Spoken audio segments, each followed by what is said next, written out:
जरा सोचो, पूरी दुनिया में अचानक ही तबाही मच जाए, कोई नहीं जानता ये कैसे हुआ, और इस सब के बीच एक आदमी अपनी प्रेग्नेंट बीवी को ढूंढने में लगा हो। कुछ ऐसा ही होता है विल के साथ, जो इस वक्त बड़ी मुश्किल से खंडर हो चुके अपने शहर में पहुंचा है, जहां चारों ओर राख ही राख बरस रही थी। बहुत सारी खाली गाड़ियां मौजूद थी। विल ने थोड़ा दिमाग लगाया और एक फायर ट्रक से गैस मास्क ले आया। इस शहर का रास्ता पार करते वक्त उसने देखा कि बहुत से लोगों की लाशें गाड़ियों में पड़ी हुई थी, साथ ही बहुत सी बिल्डिंग से धुआं भी निकल रहा था। जल्द ही वो उस बिल्डिंग तक पहुंच गया जहां पे उनका भी एक फ्लैट था। फायर एस्केप से चढ़कर वो खिड़की से अंदर गया, लेकिन आधी बिल्डिंग पहले ही गिर चुकी थी। एक दीवार पर समैंथा का मैसेज था जिसमें उसने अपनी लोकेशन बताई थी। अब वो गाड़ी में सवार होकर अपनी पत्नी को ढूंढने फिर से निकल पड़ा। विल याद करने लगा कि कैसे 2-3 दिन पहले तक सब कुछ एकदम बढ़िया था। विल अपनी गर्लफ्रेंड समैंथा के साथ हॉस्पिटल में था, जहां उन्हें एक खुशखबरी दी गई कि उनके घर बेटा होने वाला है। थोड़ी देर बाद विल एयरपोर्ट के लिए निकल गया। जाने से पहले उसने समैंथा से कहा कि वो उसके पिता से शादी के लिए उसका हाथ मांगेगा। शिकागो पहुंचकर विल ने सबसे पहले अपनी सारी बिजनेस मीटिंग्स अटेंड की और फिर समैंथा के माँ बाप पाउला और टॉम के घर गया। घर का माहौल काफी सीरियस नजर आ रहा था। डिनर के वक्त टॉम ने सीधा सीधा विल से पूछा कि तुम मेरी बेटी के साथ क्या चाहते हो, और कभी अगर फ्यूचर में तुम अलग हो गए तो तुम हमारे दिए हुए पैसों पे हक तो नहीं जताओगे जो हम समैंथा को देंगे। इस पर विल ने जवाब दिया कि देखिए, मैं अच्छे पैसे कमाता हूँ, मैं पैसों के लिए आपकी लड़की से शादी नहीं कर रहा, वो मेरी जिंदगी का प्यार है। लेकिन न जाने क्यों टॉम को विल की किसी भी बात पर यकीन नहीं हो रहा था। इस बात पे दोनों के बीच बहस शुरू हो गई। पाउला ने बीच में आकर झगड़ा रोकने की कोशिश की, लेकिन सिचुएशन और ज्यादा बिगड़ गई। आखिर में पाउला ने विल को ये कहकर घर से भेज दिया कि देखो, रात बहुत हो गई है, तुम्हें जाना चाहिए। अगली सुबह विल की आंख समैंथा की एक वीडियो कॉल से खुली। फोन देखकर उसे एहसास हुआ कि वो वापसी की फ्लाइट के लिए लेट हो चुका है। समैंथा ने ये जानने के लिए फोन किया था कि कल रात को तुम पापा मम्मी से मिलने गए थे, कैसी रही मुलाकात। लेकिन समैंथा के यहाँ एकदम से बिजली चली गई। समैंथा ने कहा कि बड़ा अजीब सा लग रहा है, कॉल के बीच में अजीब सी आवाजें आ रही हैं। फोन की स्क्रीन में भी कुछ हलचल हुई और फिर अचानक फोन कट गया। विल बार बार कॉल करने की कोशिश कर रहा था, लेकिन कोई उठा ही नहीं रहा था। जब वो एयरपोर्ट पहुंचा तो उसे पता चला कि सारी फ्लाइट्स कैंसिल हो चुकी हैं। न्यूज में बताया जा रहा है कि कैलिफोर्निया के पास एक बहुत ही भयंकर भूकंप आया है। थोड़ी देर बाद तो न्यूज के सिग्नल भी चले गए और पूरे एयरपोर्ट की बिजली कट गई। विल ने बिना वक्त गवाए टैक्सी लेने की सोची, और जब उसने ड्राइवर को थोड़े एक्स्ट्रा पैसे देने की बात की तो वो मान गया। टैक्सी सीधा जाकर समैंथा के माँ बाप के घर रुकी। विल ने पाउला और टॉम को पूरे हालात समझाए। खिड़की से फाइटर जेट्स आसमान में दिख रहे थे। टॉम ने फैसला किया कि वो समैंथा को ढूंढने जाएगा और पाउला उनके बेटे के घर जाएगी। अब समैंथा को ढूंढने विल और टॉम दोनों साथ में निकल पड़े। रास्ते में ट्रैफिक बहुत ज्यादा था। जीपीएस और नेटवर्क पूरी तरह फेल हो चुका था और लोग सुपरमार्केट्स लूट रहे थे ताकि इस इमरजेंसी के हालात में उनके घरों का राशन खत्म ना हो। दोनों एक पेट्रोल पंप पे रुके जहां विल पेट्रोल भर रहा था और टॉम ने अंदर जाकर सफर के लिए कुछ सामान बांधा। तभी कुछ लोग विल से झगड़ने लगे और उन्होंने उसकी गाड़ी छीनने की बात कही। जब बात ज्यादा बढ़ गई तो टॉम ने कहा कि 1 मिनट में आपको पैसे दे देता हूँ, लेकिन निकाली उसने पैसों की जगह बंदूक, जिसे दिखाकर उसने उन्हें भगा दिया। हाईवे पे आर्मी चेक पॉइंट था। टॉम ने उनसे बात करके उन्हें समझाया कि मेरी बेटी वहाँ फंसी हुई है, मुझे पता नहीं सही है वो कि नहीं। एक बाप की गुहार सुनकर वो भी मान गए और उन्हें आगे बढ़ने की परमिशन मिल गई। रास्ते में उन्हें बहुत सारी आर्मी ट्रेन्स वेस्ट की तरफ जाती हुई दिखाई दी, जिससे उन्होंने हिसाब लगाया कि माहौल सच में बहुत खराब है। रात को एक पुलिस ऑफिसर ने उनकी गाड़ी रोक दी। टॉम तुरंत समझ गया कि ये असली पुलिस वाला नहीं है, बल्कि एक आम आदमी है जिसने किसी पुलिस वाले की गाड़ी चुराई थी। जब उस आदमी ने बंदूक निकाली तो टॉम गाड़ी रिवर्स में भगाकर बच निकला, लेकिन उस आदमी ने उनका पीछा करना शुरू कर दिया। टॉम ने विल को बंदूक थमाई और वो उसे चलाने की कोशिश करता रहा, लेकिन उसे यही समझ में नहीं आ रहा था कि इसे अनलॉक कैसे करते हैं। टॉम ने गाड़ी चलाते हुए उसे समझाया कि क्या करना है और विल ने आखिरकार गोली चला दी। कुछ देर तक ऐसा ही चलता रहा। फिर टॉम ने गाड़ी को जिस तरह घुमाई कि उस नकली पुलिस वाले की गाड़ी का एक्सीडेंट हो गया। थोड़ी आगे जाकर उन्होंने देखा कि कुछ हिरन रास्ते में आ गए थे। टॉम ने उन्हें बचाने के लिए गाड़ी घुमाई और जल्द ही उनका भी एक्सीडेंट हो गया। इतने में वो नकली पुलिस वाला फिर से उनके पास पहुंच गया था। उसने विल को धमकाना शुरू कर दिया, लेकिन टॉम ने पीछे से उस पर हमला करके उसे बेहोश कर दिया। अब टॉम की रिब्स में काफी चोट आई थी। जल्द ही उन्होंने उस नकली पुलिस वाले की गाड़ी का इस्तेमाल करके अपनी गाड़ी को बाहर निकाला। अगले दिन वो एक ट्रेलर पार्क पहुंचे जहां लोग उन पर भरोसा नहीं कर रहे थे,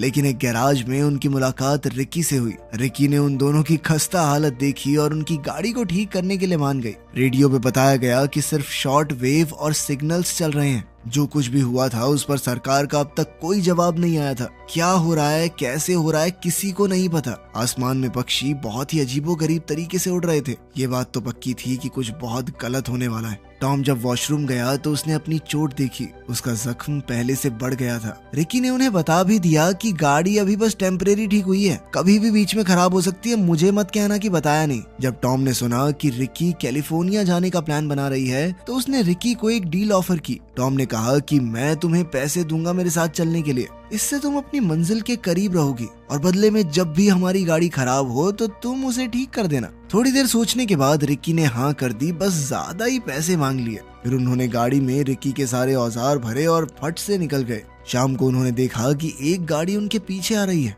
उन्होंने तुरंत गाड़ी रोक के लाइट्स बंद कर दी। जब तक दूसरी गाड़ी उन्हें क्रॉस नहीं कर गई तब तक सब चुपचाप वेट कर रहे थे। फिर उन्होंने अपनी टेल लाइट्स को गाइड की तरह इस्तेमाल करते हुए उस गाड़ी का पीछा करना शुरू कर दिया। कुछ देर बाद रिकी ने अपनी कंपास चेक की तो उसकी सुई बहुत ज्यादा तेजी से घूम रही थी, जैसे कि धरती की मैग्नेटिक फील्ड में कुछ अजीब बदलाव आ रहे हों। तभी उनकी रोड के साइड से एक और कार आई। विल को तेजी से इस गाड़ी से बचना पड़ा। जिस गाड़ी का वो पीछा कर रहे थे वो नई गाड़ी उस पुरानी गाड़ी से टकरा गई और वो दोनों ही गाड़ियां रोड से बाहर जा गिरी। विल ने पहली गाड़ी को चेक किया पर कोई जिंदा नहीं बचा था। रिकी ने दूसरी गाड़ी देखी जिसमें एक औरत की मौत हो चुकी थी, लेकिन उसका पति अभी जिंदा था और वो कुछ कहने की कोशिश कर रहा था। उसके गले से आवाज ही नहीं निकल रही थी और उसकी हालत भी बहुत ज्यादा खराब थी। जब रिकी ने विल से कहा कि उसे हॉस्पिटल ले जाना चाहिए तो टॉम ने ये कहकर साफ मना कर दिया कि हॉस्पिटल बहुत दूर है, रास्ते में ही मर जाएगा ये। टॉम और विल गाड़ी में वापस आकर बैठ गए पर रिकी अब भी वहीं बाहर ही खड़ी रही। वो उन लाशों को बड़े गौर से देख रही थी, जैसे कुछ समझने की कोशिश कर रही हो। फिर एक और गाड़ी रुकी और कुछ अजीब से दिखने वाले आदमी उसमें से उतरे। टॉम चौकन्ना हो गया, गाड़ी तेज चलाने लगा ताकि वो लोग दूर हो जाएं, पर विल ने मना किया और कहा कि पहले रिकी को ले चलो। तब टॉम ने जल्दी से रिकी को अंदर बैठाया और गाड़ी चला दी। टॉम ने बताया कि अगर विल उसे ना कहता तो वो रिकी को नहीं बैठाने वाला था। रिकी को ये बात बहुत बेकार लगी कि वो उसे छोड़कर जाने वाले थे और उसने कहा कि अब मैं गाड़ी ठीक नहीं करूंगी। तब टॉम ने गाड़ी को हल्का सा झटका दिया जिससे रिकी का चेहरा फ्रंट सीट से आकर टकरा गया। थोड़ी देर बाद जब वो लोग पेट्रोल भरने के लिए रुके तो रिकी और विल को कुछ अजीब से बादल दिखाई दिए। इन्हें देखकर लग रहा था कि कुछ तो गड़बड़ है। अचानक उनके पास मौजूद एक पोल पर बिजली गिरी और एक भयानक तूफान शुरू हो गया। अचानक से ये सब देखकर वो थोड़ा घबरा गए। टॉम को अब गाड़ी चलाने में बहुत दिक्कत हो रही थी। गाड़ी की लाइट्स ऑन होने के बावजूद भी रास्ता मुश्किल से दिख रहा था। तो उन लोगों ने फैसला किया कि पुल के नीचे रुक जाते हैं जब तक बारिश नहीं रुक जाती। अगली सुबह मौसम ठीक था तो उनका ट्रिप फिर से शुरू हो गया। जब वो लोग एक रेडियो टावर के पास से गुजरे तो कार ने रेडियो सिग्नल पकड़ लिया। रिपोर्टर ने बताया कि कहीं पर भी इंटरनेट सेवा मौजूद नहीं है। Mobile phones out of network थे और बहुत कोशिशों के बाद भी सरकार से कोई खबर नहीं मिल पा रही। वो तीनों जल्द ही एक शहर के बाहर पहुंचे जहां लोगों ने अपनी गाड़ियों के साथ रोड ब्लॉक कर रखा था। शेरिफ ने थोड़ा ध्यान से उन्हें देखा और अंदर आने से मना कर दिया, पर जब विल ने बताया कि वो यहाँ के कुछ लोगों को जानता है और उनके नाम शेरिफ को बताए तो फिर शेरिफ मान गया। जल्द ही विल अपनी एक पुरानी दोस्त मैग के घर पहुंचा। मैग बहुत ज्यादा परेशान थी। उसने बताया कि उसके अपने पति से कोई बात ही नहीं हो पा रही। वो बिजनेस ट्रिप पर गए थे और फिर अचानक से ये सब कुछ हो गया। विल ने मौका देखकर शावर लिया, रिकी ने गाड़ी की मेंटेनेंस की और टॉम ने पानी की बॉटल्स भर ली। मैग लगातार अपने पति को याद करके रो रही थी। विल ने उसे सांत्वना दी कि सब कुछ ठीक हो जाएगा, चिंता मत करो, पर वो ज्यादा देर तक उसके पास नहीं रुक पाया। फिर वो लोग वापस रास्ते पर निकल पड़े। थोड़ी ही दूर जाने पर उन्होंने ढेर सारा धुआं देखा। वहाँ दरअसल एक मिलिट्री का हवाई जहाज क्रैश हो गया था। सब यही सोच रहे थे कि शायद किसी ने देश पर हमला किया है। थोड़ी देर बाद वो लोग एक वाटर पार्क पर पहुंचे और ऐसी चीजें ढूंढने लगे जो उनके काम आ जाए। रिकी स्विमिंग के लिए पूल में कूद गई पर पानी बहुत गर्म था। तभी एक मिलिट्री हेलीकॉप्टर उड़ते हुए नजर आया। फिर उन्होंने अपने आसपास चुपचाप चीजें ढूंढनी शुरू कर दी, लेकिन उस जगह की हालत देखकर उन तीनों को यही लगा कि लोगों ने पहले ही यहाँ से सारा सामान उठा लिया है। कैश रजिस्टर खाली था और सभी कार्स के टायर्स कट चुके थे, लेकिन पेट्रोल के कैंस भरे जा सकते थे। टॉम अपनी चोट की वजह से ज्यादा वजन नहीं उठा सकता था, इसलिए विल ने जिम्मेदारी उठा ली। रात को जब वो लोग एक एंटीना के पास से गुजर रहे थे तब उनके फोन्स में अचानक से नोटिफिकेशन आनी शुरू हो गई। टॉम के फोन पर समंथा के मैसेजेस आए। वो वॉइस मेल पर उसके लिए अपना प्यार जता रही थी, पर मैसेज में समंथा की आवाज से ज्यादा सिग्नल की खराश थी और अचानक मैसेज बीच में ही रुक गया। टॉम ने भी अपनी पत्नी पॉला को कॉल करने की कोशिश की, लेकिन सिग्नल नहीं आया। तभी उन्होंने रास्ते में लोगों की लाइन देखी जो पूरी तरह खास रहे थे। दूर से ही धुआं उठ रहा था और जैसे ही वो लोग पास गए, सामने का नजारा देखकर उनके होश उड़ गए। पूरा इलाका आग से जल रहा था। रिकी ने डर के मारे कहा कि हमें वापस जाना चाहिए, लेकिन विल ने थोड़ी हिम्मत जुटाते हुए कहा कि इसके अलावा कोई रास्ता नहीं है हमारे पास, और उसने गाड़ी की रफ्तार फुल स्पीड पर कर दी। जब वो उस एरिया को क्रॉस कर रहे थे तो गाड़ी को धुएं और राख ने घेर लिया। कुछ देर चलने के बाद उनके सामने एक मदद मांगती हुई औरत आई। रोड के किनारे उसकी गाड़ी भी थी जिसका टायर पंचर हो चुका था। रिकी और विल को उस पर तरस आ गया और वो उसकी मदद करना भी चाहते थे, और अचानक कुछ आदमी बंदूक लेकर बाहर निकल आए। पता चला कि उस औरत को झूठ बोलने और लोगों को फंसाने के लिए मजबूर किया गया था। वो आदमी उनका पेट्रोल चुराने की कोशिश कर रहे थे। विल ने एक आदमी से लड़ने की कोशिश की, पर उस आदमी ने आसानी से विल को पटक दिया। टॉम अपनी बंदूक निकाल कर लाया, लेकिन अपनी टूटी हुई रिब्स के दर्द की वजह से वहीं गिर पड़ा। फिर उन आदमियों ने रिकी को जबरदस्ती पेट्रोल भरने को कहा और बचे हुए पेट्रोल के कैंस चुरा के भाग गए। तीनों गाड़ी में बैठ गए और विल ने उस औरत को भी अपने साथ चलने को कहा, पर वो अपने बेहोश पति के पास ही रुकना चाहती थी। इसके बाद ढेर सारे धुएं के बीच एक कार चेज शुरू हो गई। उन लोगों ने आगे से फायरिंग शुरू कर दी तो विल ने उनकी गाड़ी को अपनी गाड़ी से जोरदार टक्कर मारी। टॉम लगातार खांस रहा था और उससे बंदूक नहीं चल पा रही थी, तो उसने बंदूक रिकी को देकर चलाने को कहा। रिकी के थोड़े निशाने तो मिस हुए, पर फिर रिकी ने उनके टायर पर गोली मारकर उसे उड़ा दिया, जिससे उनकी गाड़ी उलट गई। रिकी ने जल्दी से पेट्रोल के कैंस लेने की कोशिश की, पर एक आदमी ने कैंस को पकड़ कर रखा। रिकी जल्दी से एक कैन को तो वापस ले आई, पर तभी विल ने देखा कि गाड़ी में से पेट्रोल लीक हो रहा है और कभी भी वहाँ धमाका हो सकता है। इसीलिए उसने रिकी को भागने के लिए कहा। किस्मत से वो लोग काफी दूर थे जब उनकी गाड़ी में धमाका हुआ। थोड़ी देर बाद रिकी ने विल से कहा कि वो गाड़ी रोक दे, और फिर वो गाड़ी से बाहर निकल गई। दरअसल उसे उन लोगों को मारने के लिए बहुत बुरा लग रहा था जो कार क्रैश में मरे थे। ना वो गोली चलाती, ना उनकी गाड़ी क्रैश होती, ना उनकी जान जाती। लेकिन फिर टॉम और विल ने उसे समझाया कि उसने उनकी जान भी तो बचाई है। अगर उन्हें ना मारते तो वो लोग हमें मार देते, गोली चला रहे थे ना हमारे ऊपर। रिकी ने कहा कि मुझे कुछ देर के लिए अकेला छोड़ दो, और विल ने बिल्कुल ऐसा ही किया। जल्द ही सूरज उगने लगा, लेकिन रिकी अब तक वापस नहीं आई थी। विल ने उसका नाम पुकारा पर कोई जवाब नहीं मिला। उनकी काफी सारी चीजें भी गायब थी। तब टॉम कहने लगा कि उन्हें रिकी को साथ लाना ही नहीं चाहिए था। खैर, थोड़ी देर रुकने के बाद वो लोग फिर आगे बढ़ गए। अचानक से टॉम को खून की खांसी होने लगी, जिसके बाद वो लोग एक क्रैश साइट पर रुक गए जहां कई गाड़ियां और एक ट्रेन भी थी। विल वहां से थोड़ा पेट्रोल ढूंढना चाहता था। जब विल वापस आया तो उसने देखा कि टॉम सांस नहीं ले पा रहा, क्योंकि शायद उसकी रिब्स का कोई टुकड़ा उसके लंग्स को पंचर कर चुका था। विल ने जल्दी से टॉम की छाती में सुई घुसाकर थोड़ा प्रेशर रिलीज किया, जिससे टॉम को सांस लेने में थोड़ी आसानी होने लगी। जल्द ही वो फिर से आगे बढ़ चले और टॉम ने विल से वादा मांगा कि वो उसकी बेटी समंथा का ख्याल रखेगा। दोनों ने अपनी जिंदगी की पुरानी यादें एक दूसरे के साथ साझा की, और टॉम ने आखिरकार मान ही लिया कि विल सच में एक अच्छा इंसान है। उसे पता था कि समंथा प्रेग्नेंट है, और अब उसे यकीन हो गया था कि विल एक अच्छा बाप बनेगा। शाम को जब वो एक ब्रिज क्रॉस कर रहे थे तो उन्हें बहुत सारी खाली गाड़ियां दिखाई दी। फिर उनके रास्ते में कुछ आदमी हथियारों के साथ आ गए। विल ने कहा कि प्लीज हट जाइए, मैं अपने दोस्त को हॉस्पिटल ले जा रहा हूँ, लेकिन उन लोगों ने विल को आगे नहीं जाने दिया। विल समझ गया कि अगर यहाँ रुका तो बहुत बड़ी मुसीबत में फंस जाएगा। उसने जल्दी से गाड़ी रिवर्स में भगाई और दो आदमी बाइक्स पर उसका पीछा करने लगे, पर विल ने गाड़ी को ऐसे घुमाया कि दोनों बाइकर्स क्रैश हो गए। अब वो आगे बढ़ सकता था, लेकिन एक ट्रक उनका रास्ता रोके हुए था। टॉम ने जैसे तैसे गोलियां चलाई और साथ ही विल ने गाड़ी को ऐसे हिलाया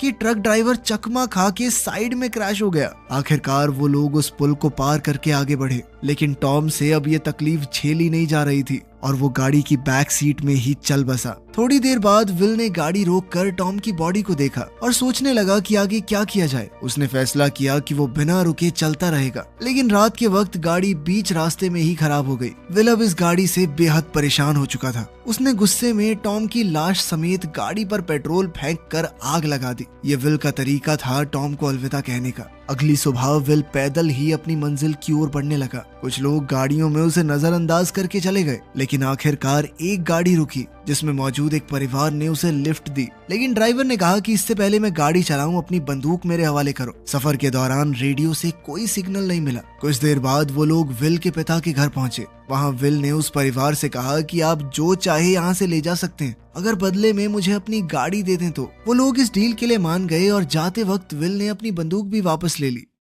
गाड़ी की मदद से वो जल्द ही अपने तबाह हो चुके शहर सिएटल में पहुंच गया। अब कहानी वहीं पहुंच गई जहां से शुरू हुई थी, और अपने फ्लैट में समांथा के लिखे हुए एड्रेस को देखते ही विल तुरंत उसकी ओर निकल गया। जैसे ही वो वहां पहुंचा तो जेरेमाया नाम के एक आदमी ने उस पर बंदूक तानकर पूछा कि कौन हो तुम और क्या चाहिए, लेकिन समांथा ने उसे रोका और विल से मिलने के लिए भागी। चीजें थोड़ी शांत होने के बाद विल ने समांथा को उसके पिता के बारे में बताया। विल ने ये भी बताया कि अगर वो ना होते तो शायद मैं यहाँ तक ना पहुँच पाता। रात को सोते वक्त विल की अचानक से आंख खुल गई। वो बाहर आया तो उसने देखा कि समांथा और जेरेमाया वहां बैठे आग सेक रहे थे, तो वो भी उनके साथ ही बैठ गया। बताया जा रहा था कि ये जो कुछ भी हुआ एक भयंकर भूकंप की वजह से हुआ था। पुलिस वालों ने सभी को शहर खाली करने की वार्निंग भी दे दी थी, लेकिन जेरेमाया ने कहा कि मुझे नहीं लगता कि कोई भूकंप था, किसी देश ने हमारे ऊपर न्यूक्लियर बॉम्ब फेंका है पक्का। चीजें इतनी तेज हुई कि किसी को कुछ समझ ही नहीं आया, लेकिन विल को उसकी इस बात में दम नहीं लगा, क्योंकि अगर ऐसा हुआ होता तो वो शहर से ही तो आया है, रेडिएशन से मर चुका होता अब तक। साथ ही Jeremiah bar bar will say उसकी बंदूक मांग रहा था, ऐसे ही देखने के लिए। ये बात विल को काफी अजीब लगी। समांथा भी विल की बात से सहमत थी। खैर वो दोनों एक दूसरे से इतने समय बाद मिले थे, तो थोड़ा वक्त मिलते ही प्यार उमड़ पड़ा। पर तभी अचानक विल को महसूस हुआ कि कोई उसकी गाड़ी में ताक झांक कर रहा है। ये कोई और नहीं बल्कि जेरेमाया ही था। अगले दिन विल ने जब उससे इस बारे में पूछा तो वो कहने लगा कि मैं तो 2 बच्चों को वहाँ से भगा रहा था, जंगल की तरफ भाग के गए दोनों। अगर विश्वास नहीं होता तो चलो वहीं पे होगा उनका डेरा। लेकिन जंगल में उन्हें हिरणों के अलावा कुछ भी नहीं मिला। विल समझ गया कि जेरेमाया के साथ कुछ तो गड़बड़ है, और इसीलिए उसने जोर से कहा कि मैं तो समांथा को साथ लेकर जा रहा हूँ यहाँ से, तू भी चलेगा क्या भाई? इस पर जेरेमाया ने कहा कि समांथा कहीं नहीं जा सकती। वो अपनी बंदूक ताने विल की ओर मुड़ा, लेकिन विल ने पहले ही गोली चलाकर उसे मार डाला। तभी अचानक एक खतरनाक सा काला बादल तेजी से उनकी ओर बढ़ रहा था। विल ने जल्दी से समांथा को बुलाया और वो दोनों गाड़ी में वहां से निकल पड़े। वो फुल स्पीड में गाड़ी भगा रहे थे और एक रेतीला तूफान उनके पीछे पड़ा था। यहीं पर ये फिल्म खत्म होती है। हम बस उम्मीद कर सकते हैं कि बच गए होंगे दोनों। वीडियो पसंद आई तो लाइक कर देना, चैनल को सब्सक्राइब कर लेना। मिलते हैं अगली वीडियो में।